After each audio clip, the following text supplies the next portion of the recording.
สบายดีพ่อแม่พี่น้องปองปายสุผู้สุคนคลาสสิกลาวซองอมตะเพลงลาวกลับมาอีกแล้ว เพลงนี้แน่ค่อยก็บ่เคยได้ยินจักเทื่อเพลงนี้โอเค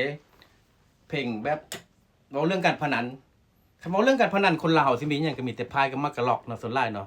งานเฮือนดีบ่บุญหยังบุญนั้นบุญนี้เนาะเบิร์ดดอกเบิร์ดเดย์โพกเกอร์นี่ก็มานำร่างแล้วโอเคเว้าเรื่องการพนันของคนลาวเฮากับมักกะลอกนี่แหละมากกะล็อกภาษาไทยว่าไฮโลภาษาลาวมากกะล็อก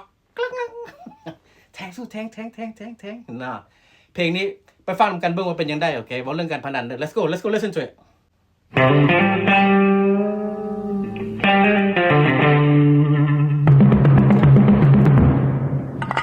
แทงลง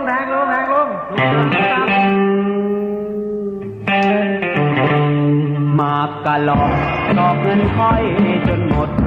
ต้องมานั่งอดกินข้าวกับเกลือเงินเดือนออกเล่นมากกะหลอกบ่มีเหลือมานั่งเล็ดหน้าบ้านที่เสียงเงินลายมากะหลอกเสียงมันดังสนั่นเจ้ามือเขาสั่นเสียงบาดหัวใจเจ้ามือหลอกเจ้ามือเขาตบหน่อยขาดแต่ใสมันก็อดบ่ได้เสียงมันไปอยากได้คืนมาลงต่ำมันก็ไปออกสูงลงกันให้ยุ่งลงแก้ม14 15ก็เจ้ามือหอย23 ลกสับยัดตีมหักเพ่งปาดวันเก่าตายยา2 3 6เต็มตาสวยแท้เป็นยังได้พี่น้องเพลงนี้โอเคเพลงนี้แบบซ่อนคติเตือนใจเฮาว่าการพนันนะมันบ่ดีขอไม่ถึงวันนั้นแล้วเลยการพนันมันบ่เข้าบ่ออกให้พี่น้องเอ้ยแต่ no bad no future บ่ย่อโอเคอันนี้เพลงวันนี้เรื่องการพนันโอเคมักกะล็อ